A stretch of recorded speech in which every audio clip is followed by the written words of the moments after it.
All right, guys, old blue Accord back, and we've been working on the car. This is the Honda, and I told you a few months ago I had a little bit of an engine noise.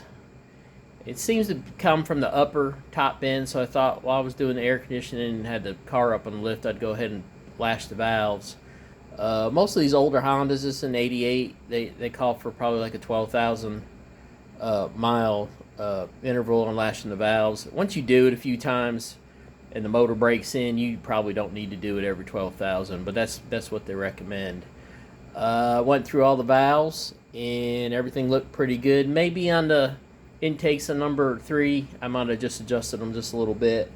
I could have been more than 2 thousandths off, honestly.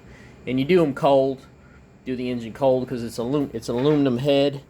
So I've got the camera set up. There's an aluminum head. Got the camera set up. I'm going to get in as close as I can. And we're just going to go ahead and look. Now, this is an intake lobe. And what I'm looking at is this line right here where the pencil's going across.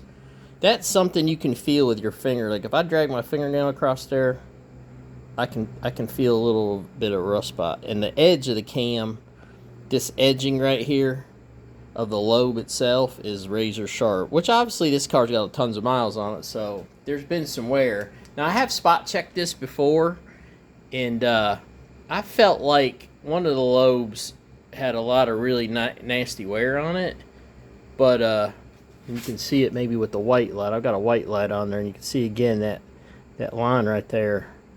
I guess that'd be on the down. If you look at the lobe itself right here, the high point of the lobe, it looks really good. So, like I said, it lashed everything, and I've kind of looked across at all the other lobes, and I can't say I found anything too bad, but I'm gonna pause this. I'm gonna rotate the motor just a little bit. We're gonna go ahead and look at this exhaust valve lobe because I do see some scratching on there that may be causing a little bit of a problem. Now, I don't know if this would actually cause any kind of funny noise with the car. It seems to be on throttle and not off on coast. That's what's a little bit odd about it. And it seems to be on mostly light throttle. Once I get up to the upper RPM range, it really appears to go away. And that's what makes it kind of a strange sound. I mean, I'm probably not going to be able to figure it out. I'm happy that, I guess I'm happy that I didn't find a wiped out lobe, although changing a cam on this car is pretty easy. Obviously, it's an overhead cam.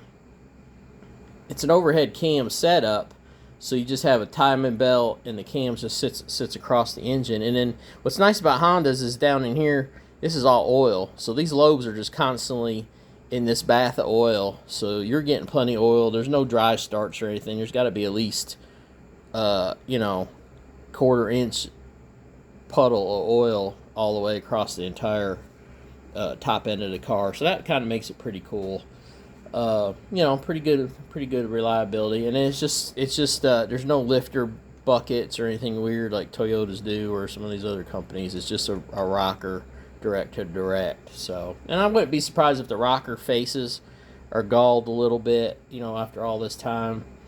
And like I said, I went through the lash and everything. So what I'll do is let me pause it, reposition the camera, and then we'll go ahead and just take a look at this exhaust lobe real quick, and I'll move it over a little bit, and then maybe I'll do as a handheld of the cam overall, just let you guys look at it. But I'm happy enough that I'm going to go ahead and put the valve cover back on it.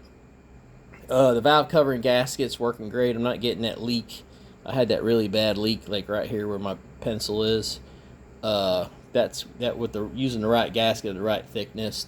The acorn nuts for the valve cover, just there's such a light torque and it wasn't leaking, so no having to souse down the acorn nuts or do anything weird or permatex the whole thing up. So I'm really happy about that, and that gasket's reusable.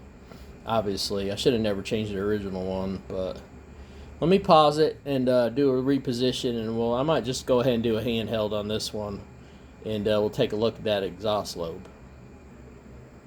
All right, so we went ahead and went over it. And again, we're working on this is number 1 cylinder right here, and it's labeled right there where my thumb is. So 1, 2, 3, and then 4. They're labeled. It's kind of Honda does it nice. So you can see let's get in there as best we can. And you can see, yeah, that exhaust lobe doesn't look that great. So I'm kind of doing a handheld.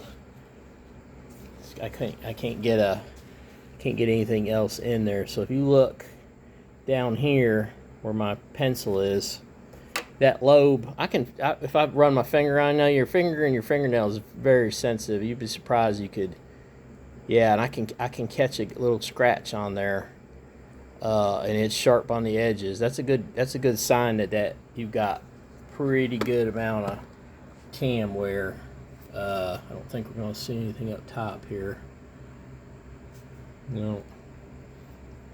So yeah, and that's the story. So lots of miles. I'm gonna go ahead and get rid of this mount and just get down there just as deep as I possibly can into it. Yeah, there you go. All right, I may also be blocking the mic a little bit on and off. Apologize for that, but you can see again there's like a scratch, and yeah, it's pretty good actually. Scratch. You can visually see it, and not like I said, I ran my fingernail across it, and I can catch it. So let's go down through the other lobes. I don't want to take too long on this. Bad news, but and you can see the other lobe. There's one there, not bad. Here's the base circle of a couple, and you will see that browning. That's just over time, oil staining and stuff. It's really not really necessarily a bad thing, but yeah. So rest of the lobes not too bad, not great. I did go through and check for like a broken valve spring, because it kind of does remind me of a broken valve spring a little bit with that little rattling. So sometimes when they're compressed, like if you look at that one while it's compressed as the open, you might see a crack in one.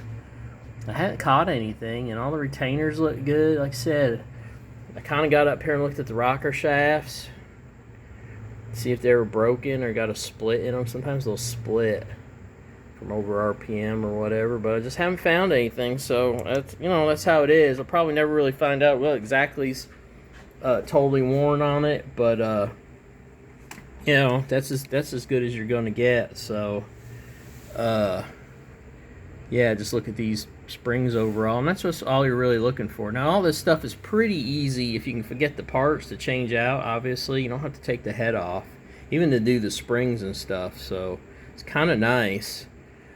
These exhausts have doubles. I see the double in there. It's possible that the double's broken. Sometimes it's really hard to see. Usually the intakes, that one's compressed. Usually the intakes are singles. I don't know if they did doubles on some of the motors. This is a fuel injected. The fuel injected and the carb have a little bit different cam profile, a really tiny difference.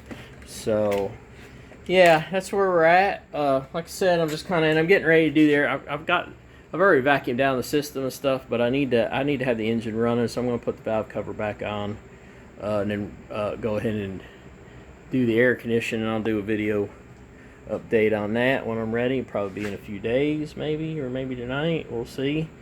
But it's quiet now. It's a good time to do it. So yeah, I'm gonna go ahead and, like I said, latch the valves, check the cam, timing belt. Got a decent oil leak down in there. Not a big deal. Checked everything else. Gonna put it back together. Old Blue Accord over and out. Thanks again for looking, and I guess say a prayer for my worn cam. Thanks a lot. Don't forget to like and subscribe too. That'll kind of help me out with getting some subscribers. Appreciate it. Bye.